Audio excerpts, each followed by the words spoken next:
Bismillahirrahmanirrahim. Inshallah, today we're going to start with the first hadith of Mishkaat al-Masabih. Bismillahirrahmanirrahim. وعن عمر بن الخطاب رضي الله عنه قال قال رسول الله صلى الله عليه وسلم إنما الأعمال بالنيات وإنما لامرئ ما نوى فمن كانت هجرته إلى الله ورسوله فهجرته إلى الله ورسوله ومن كانت هجرته إلى إلى الدنيا يصيبها أو امرأة يتزوجها فهجرته إلى ما هاجر إليه. عمر ibn Khattab رضي الله عنه narrated Rasulullah صلى الله عليه وسلم said, indeed action is judged by intention. إنما لامرئ ما نوى.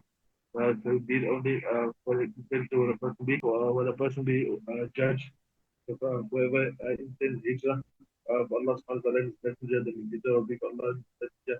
Whoever intends hijrah for the dunya, and he will obtain it. Whoever offer a woman to marry her, in his hijrah will be that which he migrated from. Bismillahirrahmanirrahim. So the compiler of Mishkaat al-Masabih, he has placed this hadith as the first hadith ahead of all the chapters. So he brought this hadith first, while the Masabih started with Kitabul Iman, the compiler of Mishkaat. He brought this hadith before all the chapters to show that intention is purely for Allah subhanahu wa ta'ala. Some scholars rank this hadith as half of all learning when they confirm its excellence. Hijrah or immigration calls for giving up one's residence in the land of the disbelievers merely for Allah subhanahu wa ta'ala's pleasure and to take up residence in Darul Islam and settle there. If one is sincere in that, then one earns the reward. But if one's aim is to further worldly ends, then no reward may be expected. If one seeks a worldly objective and also forms an intention to please Allah, then reward will be accrued. So if one seeks that I'm going for the intention of dunya, but also to please Allah subhanahu wa ta'ala, then he will still get reward. But when one goes without the intention to seek Allah subhanahu wa ta'ala's pleasure, then there's no reward. So if you go with only the intention for dunya, then there's no reward. But if you go with only the intention for akhirat, it's double reward. But if you go for intention of dunya and akhirat, then you still get reward. This hadith is with regards to a man who, as narrated by Abdullah ibn Mas'ud radiallahu ta'ala anhu, sent a proposal to get married to Qais. She accepted the proposal on condition that he would emigrate to Medina. So he emigrated to Medina and he married her.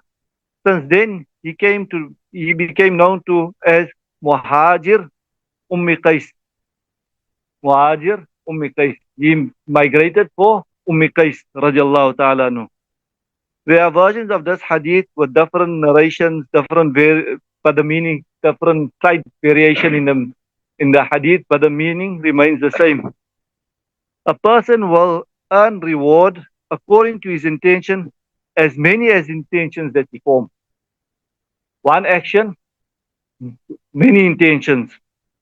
Example, a man may intend to help a poor relative, and at the same time, he makes the intention to join family ties. So one is just to help the person, and at the same time, when he's helping that person, he makes the intention of joining family ties, silatul rahim. So he will get double the reward, and it's not restricted. For example, a man may go to the masjid for Allah subhanahu wa ta'ala's sake, forming many intentions. What intentions? One is to visit Allah subhanahu wa ta'ala. Hope. Second one, to hope for Allah subhanahu wa ta'ala's hospitality, to join the Jamaat Salah, to wait for Salah. 4. Number 5, to safeguard his sight, that he doesn't look at evil. Number 6, to safeguard his hearing. When he's in a masjid, he's not listening to any evil. He's sitting there alone. Number 7, to observe nafil itiqah. Number 8, to make nafil salah. Number 9, to make the nafil salah when entering the masjid, tahiyatul masjid. Right? He may form many intentions to gain the purpose, to gain peace and quiet in the masjid. Also just to go relax and be at ease in the masjid. To make dhikr, to recite the Quran, maybe if it's Jummah time, to listen to the bayan also. You can also make the intention that I'm going to the masjid for the angels just to cover me with their wings. And then you'll be getting reward also. You can also make intention to make Amr bil Ma'ruf, Nahi anil Munkar, and he'll be rewarded upon that. To meet his brothers at the masjid, to greet them, and to sit in a masjid and make tafakkur and tadabbur on himself, just to ponder and think about himself, about the right and wrong. Then still, all of these, almost 15 intentions with one action, just going into the masjid. Doesn't mean you have to spend an hour in a masjid. Even if he goes into the masjid for 5 minutes with these 15 intentions, he'll be rewarded 15 times for one action of entering the masjid, limitless. Even if you got 100 intentions, so you'll get 100 rewards just for the one action. Intention is to be made in the heart. It is enough to make an intention at heart.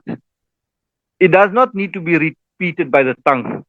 It doesn't mean that I have to say that, oh Allah, I'm going into the masjid loudly for this intention, to make salah, to make zikr, to read Quran. You can say it all in your heart. In your heart, you make the intention, Ya Allah, I'm going for this intention, for this intention, for this intention. You don't have to physically say it. As for ibadat, if anyone declares his intention orally without making an intention at heart, then the worship that ibadat will not be valid, as stated in Kitabul Majma. The Islamic scholars differ on whether, after the intention is at the heart, is it sunnah, mustahab, or makruh to declare the intention orally. So this is now like intention to go to the masjid. Now you made the intention in your heart. Do you have to make the intention orally? Is it sunnah? Is it mustahab? Or is it makruh? There are three opinions. According to Fathul Qadir, an oral intention is not known from Nabi sallallahu alayhi wasallam, nor from the Sahaba Ikram radiallahu ta'ala anhum. And it is not found in any of the Sahih Kitab or any of the four Imams ever subscribe to it, that you have to make an oral intention when you're like going into the masjid. We're not talking about ibadat, not before salah. We're talking about doing something that, or ibadah, something oral, like going to the masjid. But inshallah we'll